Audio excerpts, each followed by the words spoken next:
Hello दोस्तों, आज हम लोग स्टार्ट करने जा रहे हैं एक महत्वपूर्ण पार्ट आप लोगों का जो आप लोगों ने सीख रहा था आप लोग कि हम लोग जो आप लोगों को लेकर आए हैं इस समय वो है एक और लेखक के बारे में और उनकी सारी रचनाओं के बारे में। आज हम लोग एक और लेखक को जान लेंगे कि उनके द्वारा कौन कौन सी रचनाएं हैं जो आपके उनके द्वारा लिखी गई हैं। तो आइए समझते हैं। जो आज के हमारे लेखक हैं वो हैं प्रोजी सुंदर रेड्डी। यानी कि आज हम लोग को जानना है प्रोजी सुंदर रेड्डी के बारे में, यानी कि उनके द्वारा कौन कौन सी ऐसी रचनाएं हैं जिन जो उनके द्वारा क्या किया गया है, लिखा गया है। तो आइए जानते हैं। लिखा है आप लोगों का प्रोजी सुंदर रेड्डी। याद रखिएगा ये क्लास 12th का आप लोगों का एक चैप्टर है आप लोगों का और ये मोस्ट वीवीआई होता है।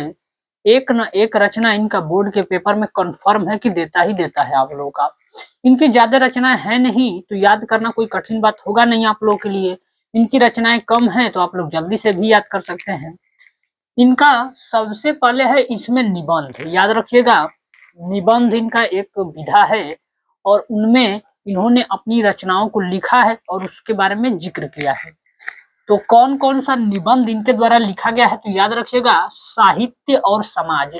इनका सबसे पहले रचना है साहित्य और समाज का। यानी कि साहित्य और समाज कौन कौन सी रचनाएं इनके द्वारा लिखी गई है तो साहित्य और समाज इनका एक महत्वपूर्ण निबंध है। इसके बाद है आप लोग का मेरे विचार। यानी कि मेरे विचार जो हैं ये भी लिखा गया है प्रोजी सुंदर रेड्डी के द्वारा।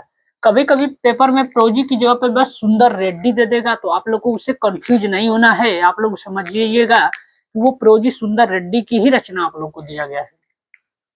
इसके बाद है वैचारिकी। यानी कि वैचारिकी एक उनका और महत्वपूर्ण आप लोग का निबंध है। इसके बाद है भाषा और आधुनिकता। याद रखिएगा ये पेपर में इतनी बार रिपीट हुआ है, इतनी बार इसमें कहने वाली बात ही नहीं है आप लोगों का। तो ये हो जाएगा भाषा और आधुनिकता। इसके बाद है इसमें कुछ इनका शोध ग्रंथ और आलोचना भी इनके द्वारा लिखा गया है। कौन कौन सी है इसमें हिंदू और तेलुगु एक तुलनात्मक अध्ययन। इसके बाद है दक्षिण की भाषाएं और उनका साहित्य। इसके बाद है शोध और बोध। फिर है वेलुगु दारुल जो कि तेलुगु में लिखा गया है आप लोगों का। इसके बाद है लास्ट इनका लैंग्वेज प्रॉब्लम इन इंडिया। इतनी रचनाएं प्रोजी सुंदर रेड्डी के द्वारा लिखी गई हैं। अब देख रहे होंगे कि कंपैरेटिवली अगर देखा जाए पीछे आप लोग के जो लेखक थे उनके अकॉर्डिंग अगर देखा जाए तो कुछ ज्यादा रचनाएं तो है नहीं। याद करना भी आसान है क्योंकि रचनाएं कम है। तो रचनाएं याद रखिएगा जब कम है तो याद करना भी कोई बड़ी बात होगी नहीं। आप लोगों का एक फर्ज ये बनता है कि आप लोग वीडियो को पूरा देखिए और कंटिन्यू देखिए और इसके बाद आप लोग इसको मेरे साथ साथ नोट करते रहिए और नोट को बनाते रहिए। तभी आप लोगों को हिंदी में मजा आने वाला है।